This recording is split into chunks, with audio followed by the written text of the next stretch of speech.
सम्पूर्णजनामा नमस्कार। यो भिडियो म धेरै पहिला नै बनाउन सोचमा थिएँ तर बनाइरहेको थिएन। किन बनाएको थिएन त्यसको कारण म तपाईँलाई भिडियोमा भन्छु। यो भिडियो हेर्नुहोस्, तपाईहरु सबैजना ध्यानले सुनिदिनु होला। म अहिले हाम्रो नेपालमा नयाँ सरकार गठन भएको छ राजसभाको। बालेन्द्र शाह, सबले नचिने, यो नाम नचिन्ने नेपालमा कोही पनि, नेपालमा होइन यो नाम नचिन्ने, यो मलाई लाग्छ यो विश्वभरि नै यो नाम प्रख्यात भइसकेको छ। उहाँ हाम्रो नेपालको नयाँ प्रधानमन्त्री हुनुहुन्छ। उहाँसँग म एउटा बिन्ती गर्न चाहन्छु, अनुरोध गर्न चाहन्छु।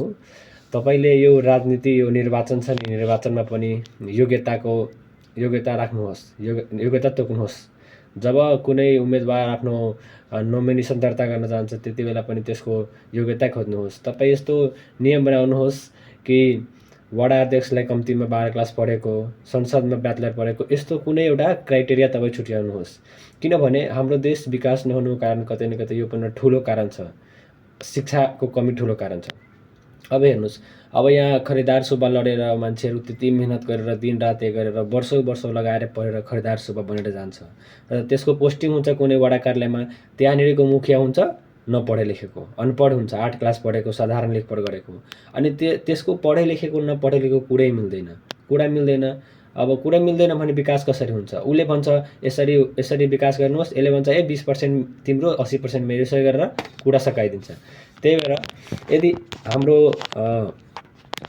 दलहरू, राजनीतिक दलहरू, हाम्रो यो नेताहरू, हामीसँग जितेर गएको नेताहरू, हाम्रो ठाउँबाट समाजबाट जितेर गएको नेताहरू पनि शिक्षित भएपछि, उहाँहरूको पनि सोच मिल्छ दुवैजनाको शिक्षित भएपछि, अनि उहाँहरूले पनि हाम्रो देशलाई कसरी विकसित बनाउने, के गर्दा हाम्रो देश विकसित हुन्छ भन्ने शिक्षित हुनुहुन्छ, उहाँलाई पनि थाहा हुन्छ।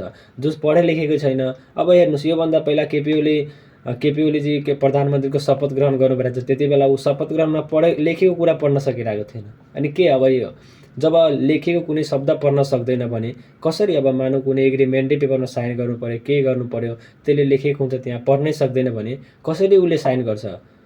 तर एउटा कुरा मान्छु है, हाम्रो देशको नपढे लेखेको नेताहरूको, पढेको हुँदैन तैपनि यस्तो खतरा साइन गर्नुहुन्छ नि, पढे लेखेको यो डिग्री गरेकोहरू भन्दा पनि राम्रो साइन गरिदिन्छ। एउटा कुरा चाहिँ मान्छु कि साइन गर्नमा पुरा पोख्त हुनुहुन्छ के। त्यही भएर म अब बिन्ती गर्न चाहन्छु हाम्रो प्रधानमन्त्रीजीसँग, हाम्रो कानुन मन्त्रीज्यूहरूसँग, एउटा कानुन चाहिँ नेपालमा तपाईँले यो पनि लगाउनुहोस् कि जो कोही व्यक्ति पनि निर्वाचनमा उम्मेदवारी दिन चाहनुहुन्छ उहाँहरूको पनि कुनै क्राइटेरिया तोक्नुहोस्, योग्यताको क्राइटेरिया तोक्नुहोस्।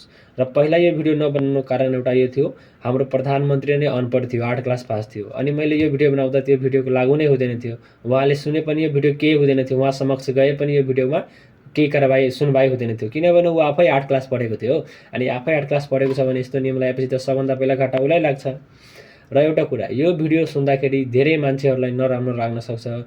मलाई लाग्छ धेरै मान्छेलाई राम्रो लाग्छ, केही मान्छेहरू छ जसलाई नराम्रो लाग्छ। किनभने जो मान्छे होला 10 क्लास नपढेको, 8 क्लास नपढेको र राजनीतिक सोच होला, उसले राजनीतितर्फ छिर्ने, त्यस्तो मान्छेलाई यो भिडियोबाट नराम्रो लाग्न सक्छ।